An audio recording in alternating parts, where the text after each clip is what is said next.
I'm Rob Licuria, Senior Editor at Gold Derby, and I am delighted to be joined by some of the most acclaimed composers working today and all Emmy nominees. I've got David Fleming, I've got Siddhartha Khosla, I've got Martin Phipps and Kara Talve. Welcome everybody to our group chat. Hi. I want to start with this, and I'm going to go to Siddhartha first because of your background as as really a huge pop star. Um, what what makes music composed for television and film, but I'm thinking more television, special and different compared to when you compose for other media or writing for an album or concert music, Siddhartha? What is it about television that you think is really special?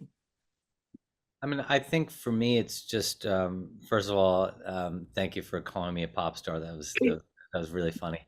But I think in my sort of band career before I ever composed for TV or film, so much of it was writing stories about my own journey, my family's journey from India to the United States, the immigration stories, all of those types of struggles in our family. So it all was very, in many ways, insular. It was just about me. And working in this medium is highly collaborative, and you're sort of, as we all know, we're serving sort of somebody else's vision, and I enjoy that collaboration here, in many ways more than I ever had in my band situation. So for me, it's that collaboration. Um, it's it's also realizing that like the ideas that you have um, in your mind may be like the best ideas sometimes. But I find that like when I'm challenged to sort of let go of something that I had initially created, sometimes it works. Only Murders, that theme was something that I had from the beginning and it worked. So that was it. But as you sort of get through a series and you're working with people who are constantly pushing you to like think outside the box and maybe take your initial instinct and adapt it and change it. I like the feeling of getting better at something too. And I think that's what this medium makes me do. It challenges me to be better, challenges me to try things that I never would have tried before either. I was never Mm. classically trained in music, and this is a very orchestral score. And so I'm like shooting at I'm just I'm just sort of like flying by the seat of my pants sometimes on the show and not sure if I can actually do it constantly. And I think that feeling, that unease, pushes me forward in a cool way. Wow, yeah, you're really testing yourself, and then look what you're able to deliver. Um, David, what about you? What do you find really special or different about composing for TV? I feel like the same things that make it enjoyable to watch or consume also make it enjoyable to write, which is like that it's about time really. Like, with TV you can tell a more novelistic story, something that you can develop over a long period of time. And so I feel like, the ability to be able to develop a musical idea over that long is kind of beautiful as well. And then especially if you get into like seasons 2 and 3, and also like I'm somebody who's never happy even when I'm finished with like the product. So I always relish the ability to, in the next episode, improve that, or the next season, or whatever. Um, but honestly, I more and more these days, I find myself consuming television because you can tell us maybe a deeper story over a long period of time. Uh, and it's very hard sometimes with 2 hours to really get the feeling of something. You have to get all this plot across. You have to get all of these set pieces, and to really delve into quiet moments is a luxury that sometimes only television or longer mediums can afford. And so, Martin, similar for you, you for The Crown, for example, that's 4 full seasons of work. What do you find most special about composing for a show like that? Well, I was just picking up on what David was saying. I kind of put the other side that I don't think these days there's much difference between TV and film in a lot of ways, certainly in the production quality and the scale and the ambition of it. And they used to be very separate from film and considered, and now I feel, as all the shows of people here tonight is showing, it's just, you know, that the quality's right up there and the vision, and it's the part, it's but as David says, it's the longevity of being able to be involved in some individual's vision. And often, even if it's one or many people, it's such a privilege to be part of that story. And then, yeah, what Sid was saying, I don't have to work with my idiot band members anymore. You know, I can just do this all on my own in my studio. No offense, guys, but yeah. It's just so great to be part of a bigger story, and especially when, you know, something like a dynasty like The Crown. So yeah, very enjoyable. I can only imagine. Kara, you don't have many seasons on a show like Tattooist because it's a limited series, but of course you are part of something greater where you're really trying to make the audience feel something. So what is it about scoring for TV that you find most rewarding? Yeah, I mean, I think what all of you guys said is, you really nailed it. I don't know what else I can add, but yeah, I think it's amazing that you have so many hours. You have 6 hours essentially to get all the music out, and that's a lot more rewarding, I think, for me anyway, than to have an hour and a half to do that. So it gives more time to develop the character themes, and it's not all in your face at once. And I think especially for a series like The Tattooist of Auschwitz, it was very important that we were not epic right away. You know, we really need to earn that emotion as we go through the series. Yeah. I want to get a little deep for a sec, because I've always been fascinated with composers, as Chris mentioned earlier. I spend way too much of my life listening to TV and film work, and I always wonder, what are the most significant or profound influences that composers may have on their musical life and career. So I wonder, I'm not sure who would like to go first, but I'm very interested to know what has influenced you? What has made you the composer that you are today? What can you point to? Who would like to kick off that discussion? Simple question. No, I'm kidding. Go ahead. It's just an easy one. It's nothing. Okay, I'm just going to pick. Yeah, go for it, David. I think you're first. Yeah, sure. I mean, I think it's a combination of everything you listen to and all of the teachers you've had. In my case, I've had a lot of, you know, not only like music teachers early on, but also I've worked for a lot of composers. You know, as Kara is so beautifully doing, I've worked a lot with Hans Zimmer, but also before him, tons of other composers out here who, you know, like the people assume that people are going to teach you how to write music, and I don't think that's really what you learn. You kind of learn this business is very specific, and for a lot of these guys who I've worked with, they kind of teach me how to stay inspired, and it's inspiring to watch other composers, and now meeting lots of other composers like everyone here, just to see that it never stops, the sort of input, the curiosity, and trying to get better. So that is a huge thing, in addition to every good and terrible song I've ever listened to in my whole life that's deeply ingrained, you know. But yeah, I feel just being around other composers has been hugely inspirational.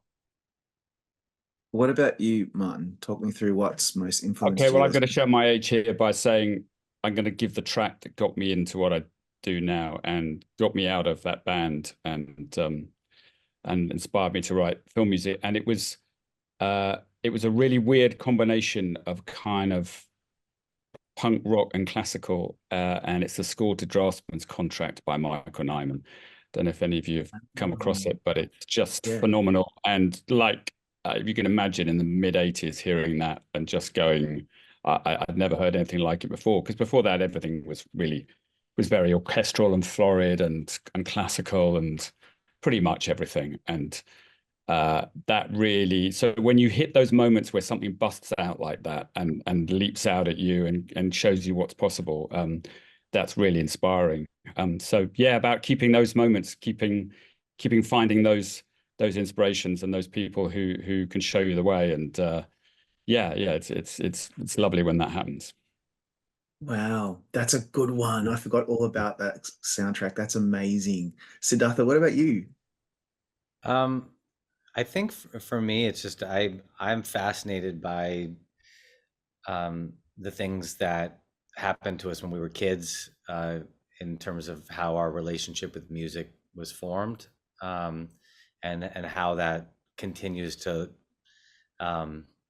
sort of be very guides me in sort of my my adult life, as now I have kids and of my own. And I'm just thinking about like my mom when I was younger, always sort of like she would always record her voice on a cassette tape, and she would sing these old Hindi songs that she kind of brought with her from India to the US, and would just record her voice on these tapes all the time and listen to herself back and listen to her voice and sort of like correct things that she was doing, or and so for me, if you like listen to like those old Indian records like that my parents grew up listening to from the 60s and 70s, so much of Indian music that was in film and television was like almost like it's the cool. You guys should listen to some of the stuff. It's incredible. It's like it almost feels like spaghetti Western music that's gone through some sort of like Indian lens. It's like so weird, and it doesn't sound like what you think Indian music sounds like with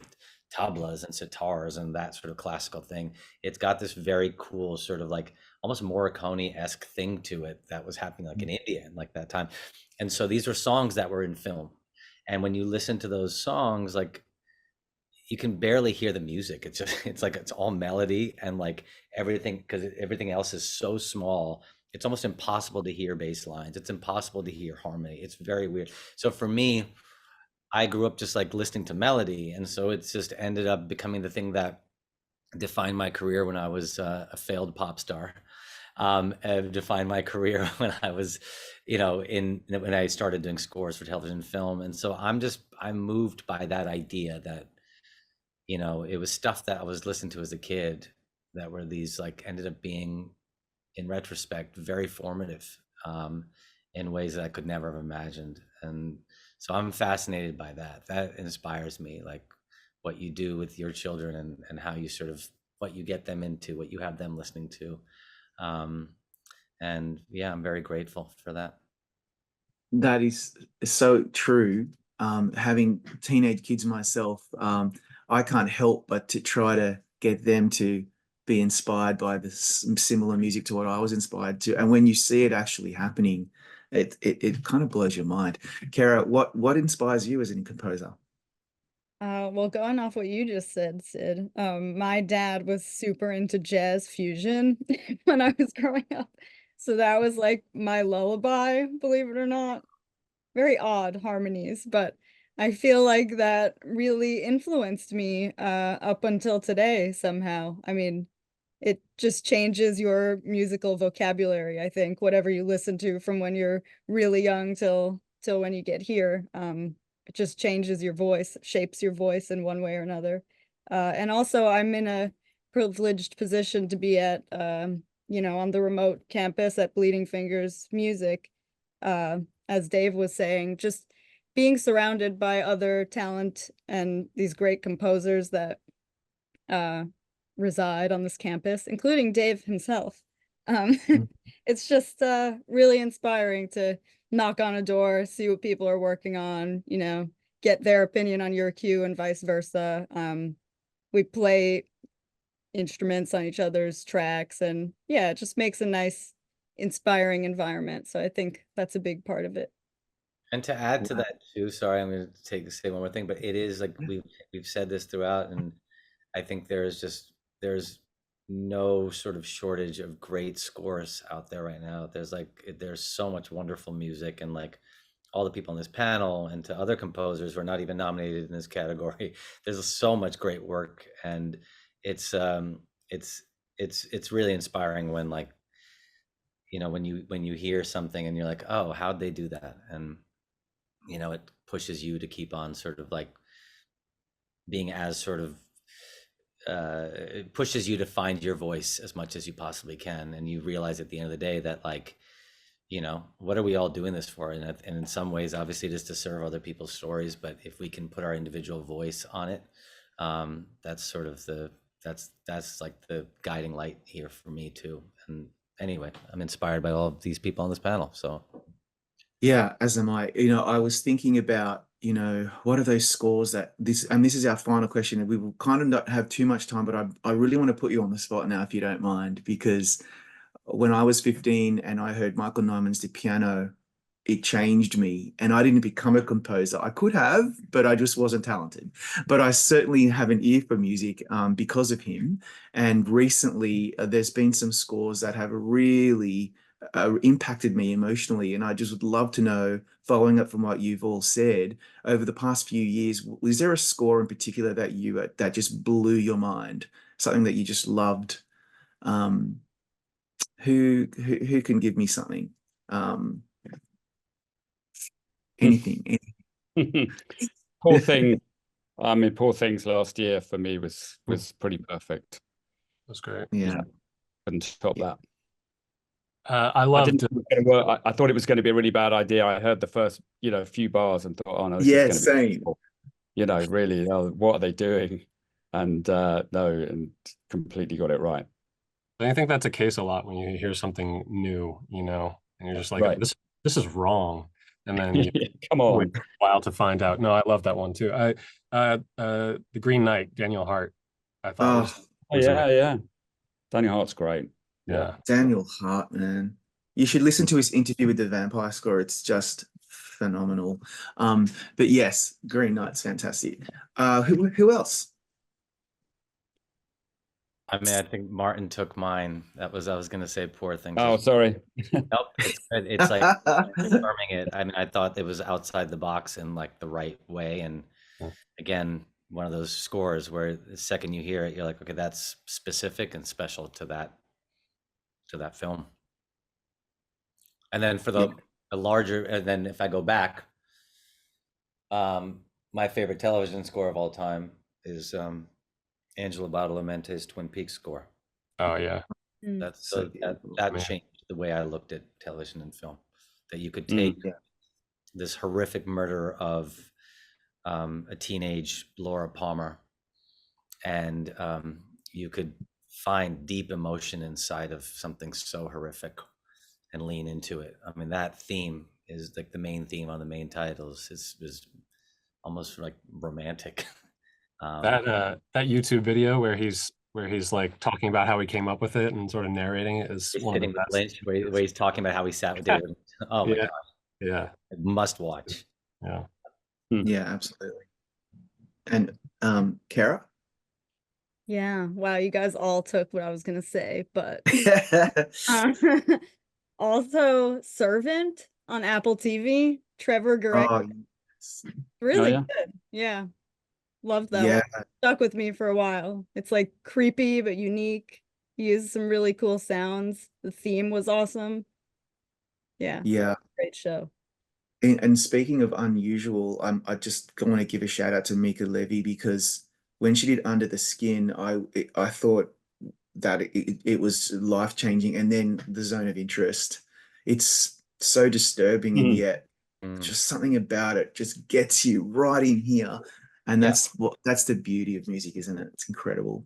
And I think that's that mad credit, that credit track that she did.